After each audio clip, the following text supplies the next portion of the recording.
Ladies and gentlemen, how are you doing today? Welcome to this action-packed Asteroid Fight Club episode. Today we're going to be talking about what I've been talking about since June 2nd. That no matter what, it looks like we have a whole lot of moisture coming into the Gulf Coast. Now it has been trending south and west, so it appears anywhere from Brownsville up through Houston is going to be getting a whole lot of rain. Now let me point out the overall situation for the United States that I'm worried about presently, especially around the 17th.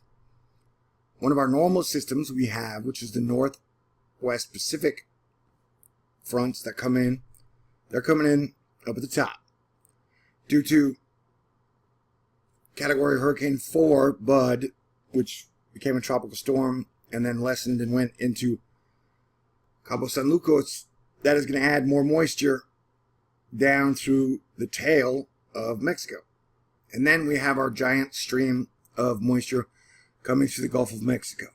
So we have three systems, three moisture pockets that at some point will be combining and causing a lot of rain, a lot of trouble, a lot of flooding, a lot of broken infrastructure, a lot of power outages, and I imagine wind will be there too. Now, because we have 34 volcanoes that are active in Guatemala, and Guatemala's down here, that is one of the reasons I have been saying that no matter what, you need to be prepared for just about anything. Because the Fuego Volcano, which erupted twice, the first time it caused damage, and then the government came out and said, hey, we don't think it's going to erupt again anytime soon. And then on Tuesday, it erupted again with Pyroclastic Flow, which came out at about 200 miles an hour, and the gray mud lava was 1,300 degrees.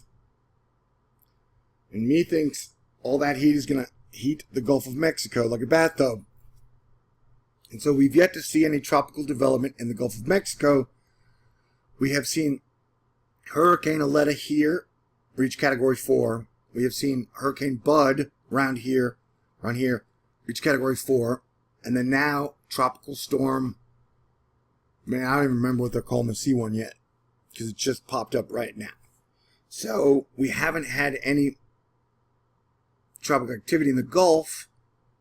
And remember, my original estimate on when we would see Gulf Coast hurricanes was around the 18th or 21st of July, which is 5 days after eclipse season. And so, as long as the NWS is putting warnings on the board for the Gulf of Mexico, I'm going to tell you, yes, be prepared for a hurricane. And ultimately, be prepared for a hurricane like when you go to bed, there's nothing in the Gulf, and when you wake up, there's either Tropical Storm or Cat 1. I mean, we are dealing with super weird, rapid intensification days. All right, we got that? That's out of the way. So, I mean, this is the 17th, but look at all that moisture. This is total cloud water. And then here is the Fuego Volcano. This is cloud cover, right? And so you've got 34 volcanoes going off here. I think the Popocatépetl in Mexico is going off. The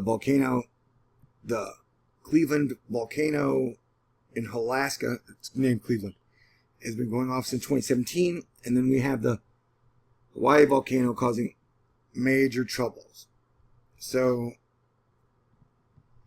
and Houston being only 1,200 miles away from Guatemala, to me, it's more reason to, yes, this is not 2009, this is not a year to let our guard down.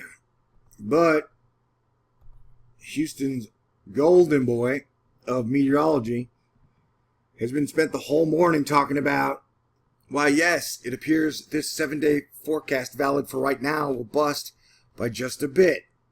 Because apparently it started a gang war with half of meteorology, and they're now saying it should be illegal to post anything outside of 5 days. And so while they're all making fun of, you mean this 7-day forecast valid right now isn't going to verify? All right. So while they're all making fun of ha ha ha, and Matt's giving long lectures on how the GFS is broken. What's weird is his problem is not with the GFS being broken since 2001. His problem is with the people who post the information from a National Weather Service site. So there's no giant, there's not 10 of the most popular meteorologists calling for the GFS to be fixed. They're calling for people like me to stop posting its data after 5 days. So here they're all talking about how the GFS is broken this morning. And so, like, literally, he's complaining how hard it is to have to deal with. And so, boom.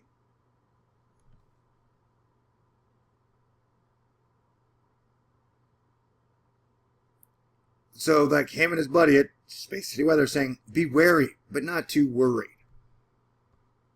And that's where I'm like, guys, since I posted the video on June 2nd, I said big tropical trouble. And in that video, I said with or without a hurricane, there's going to be a whole lot of moisture. And so, on this WPC, we see what looks like about 25% of Texas getting anywhere from 2 to 3 inches of rain or more. So with or without the hurricane, and seeing as a hurricane just formed in the Pacific, I would say our chances are less, but they are definitely not zero. And so this shows anywhere from, 5 to 7 inches for this part of Texas, and pretty much all along the coast is going to be getting a whole lot of rain. So there is going to be flooding in Texas. There are going to be infrastructure problems in Texas. I hope I'm wrong. But as I've mentioned, that in the last month, I lost my stepfather, who's like a hero to me, Air Force guy, one of the coolest guys I ever met. Stay Cool pretty much describes him. And in 2006, I lost my real dad. So I'm pretty sure, and my stepfather was beloved in Texas. And so I'm pretty sure the sky is going to cry a whole lot of tears this Father's Day. So no matter what, this is a problem. So it's just weird to have a bunch of meteorologists and Texas meteorologists making fun of the GFS when we clearly have issues coming our way. And often these things will say, hey, we only got 4 inches of rain. When the truth of the matter is, we'll get like 8 or 12. We don't know. There are a lot of variables going on now. And so here's our system that they're all busy making fun of, which I think is dangerous. But like, I'm not rooting for the volcanoes. I'm not rooting for a hurricane. I never said 100% it's going to be a hurricane. I'm saying at this point, people need to be prepared. And you need to pretty much check the Gulf of Mexico if you live in Texas or along the coast states once a day, man, for hurricane season. That's just the situation. As your Planetary Defense Commander, Star-Lord New Thor 7, that's what I highly recommend. And I definitely do not think the city of Houston is any more prepared for hurricane this year than they were last year. And so,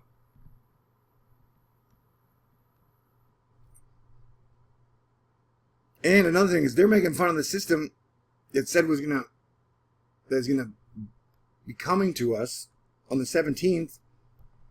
And so I'm not the only one who thinks we still have a chance of development.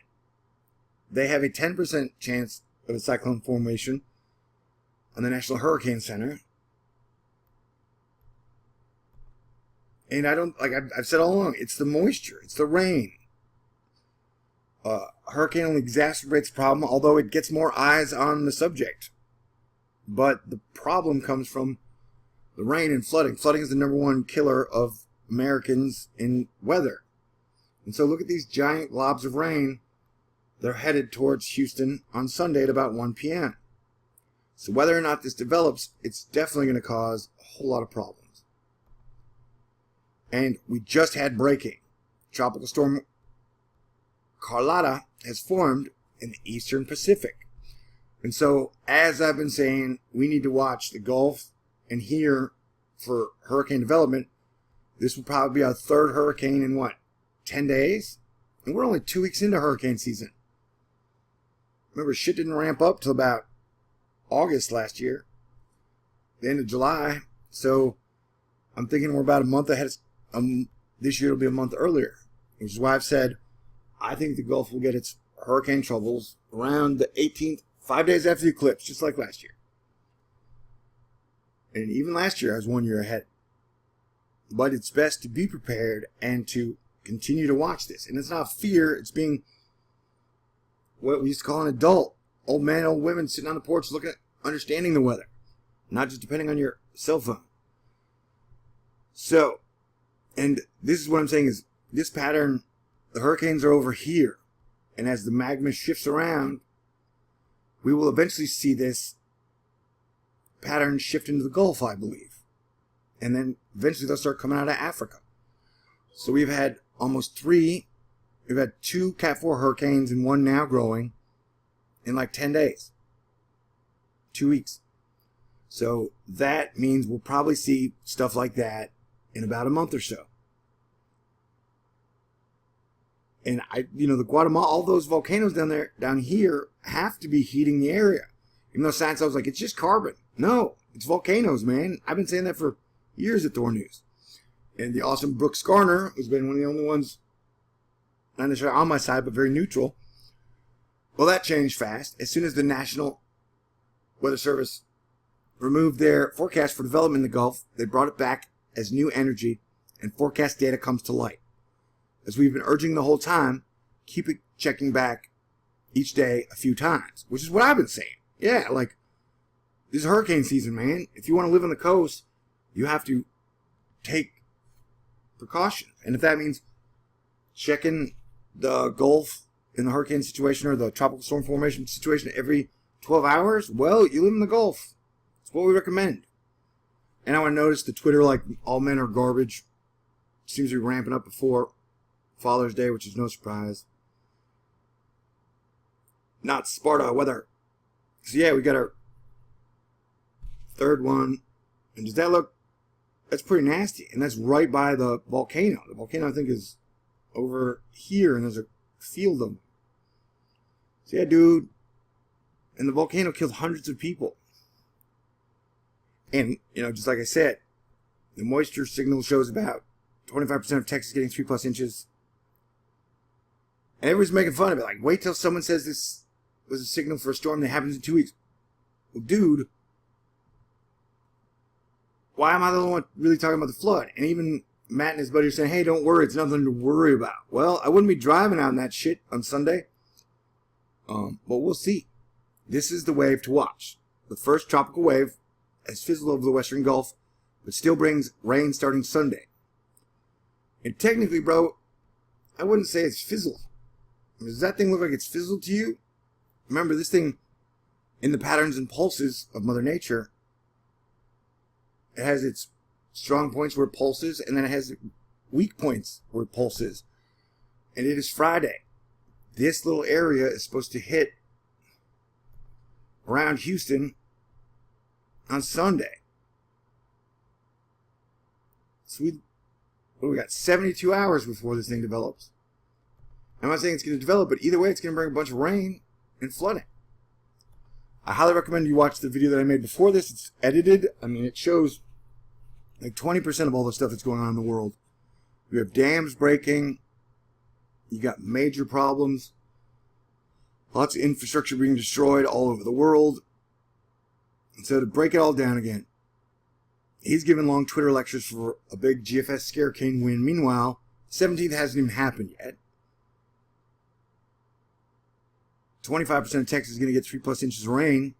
And I never imagined I'd be in a gang war with half the meteorologists going into this hurricane season. I mean, to downplay this hurricane season with people dying daily in Guatemala and volcanoes erupting. You've got the Hawaii volcano putting out over 10 miles of lava in a month. And major dams breaking in Colombia. The dam in major dam almost failed in North Carolina. And these storms ramp up. Like that billion-dollar hailstorm from a week and a half ago in Dallas. No models or meteorologists had predicted it. These are crazy times. And so that's why you're here at Asteroid Fight Club. Oh my God. Isn't Selena Gomez just absolutely gorgeous? She is. And she's a Texas girl. Sorry, I have a thing for Texas women. Sure would like to take her dancing. Anyway, so yeah, look at this. Look at that shoreline, man. And another thing. Notice how none of those meteorologists who are making fun of this shit, you will not find them talking about volcanoes on their timeline. In fact, Matt was making fun of somebody for saying that carbon wasn't the only thing that affects the heating. And it's like, yo, dude, you don't think lava pouring into the ocean is going to heat the ocean? The video before, we showed dead fish, dead turtles from the heat. And remember the Gulf of Mexico, Guatemala volcanoes putting out pyroclastic flow. Even 3 days later, it was still 1,300 degrees. You don't think that's going to heat the Gulf of Mexico? You know, like, that's why it's insane. And Levi Cowan, who runs Tropical Tidbits, which is where we run our models. A sneaky last-minute cyclogenesis near the coast would not terribly surprise me. I'm not saying it's going to happen, but that's basically what we've been talking about the whole time. Just a sucker punch surprise at the last minute. Regardless, the more relevant fact about this event will be the prolonged period of heavy rainfall that will likely occur in South Texas. So it's just weird, a bunch of dudes doing some happy Snoopy dance week 2 into the hurricane season saying, see, nothing to be worried about, nothing to be scared of. And nobody's saying be scared because fear makes you make bad decisions, but man, people need to be prepared. You need to have a plan, and you need to be able to get in and get out within a very short amount of time. Okay, so on the 17th, let's go to temperature, if we can. What do we got here? So we're talking 81 degrees. Anything over 80 is conducive to tropical storm development. The GFS, 84, 85, 84. Okay. So notice all the hurricanes have been starting over here and then coming up through here. And it does seem like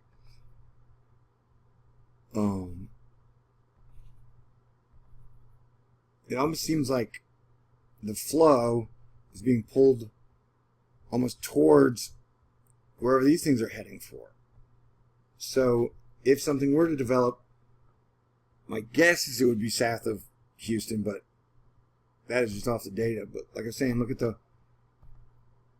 this stuff definitely seems hot enough to cause last minute development. So let's run it from now until then.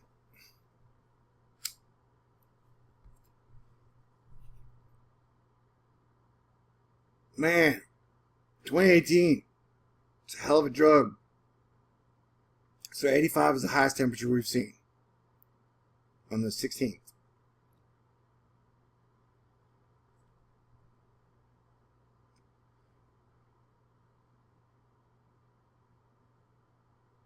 So you're getting to around 84, 85 on the 17th to the 18th. So, I don't know, man. 86. So yeah, I mean, you can be a bathtub. You know, I always recommend you cross-reference this with a bunch of different sources. And at the best of the best, Cranky Weather Guy, his blog, I would always check it out. He doesn't deal with any of this shit, which is like technically he got off Twitter. Although he still posts stuff here, he doesn't post like he used to anywhere near. So I'll leave a link to his blog. He's super smart. He's the best in the game. And whereas a lot of people only cover, you know, their little area, Cranky like me covers the United States. And I'd like to cover more of the world, but being a one-man army that's always totally underfunded, I do the best I can. I've had a lot of family stuff going on. Lots of it. More than you can imagine. Okay. So yeah, we have multiple disturbances. Like I was pointing out in the very first video. Sunday, 5 a.m. So all I've been saying all the time is be prepared, stay aware, no fear. Don't be scared. If you plan and prepare, you should be able to handle it, no matter what comes up. Plan for the worst case scenario, prepare for the worst case scenario, and hope for the best. So we shall see. And to me, wind shear is the big deal. There's heavy wind shear, deep tropical moisture. Yeah, so we're going to see flooding in Texas. And we'll wrap this up. 20 minutes. Love you guys. Stay cool. Yeah, THORnews exists to fight all these battles and keep you guys prepared as your planetary defense commander on your contributions and donations. So, that would be great. I'll leave a PayPal link in the top of the box. Y'all stay cool. Either way, have a great weekend. And I miss my dads. So, please be good to you. Thanks, Siri. Or whatever, Google Assistant. Hold on. Oh, yeah. All I gotta do is think about Selena, and then I feel better.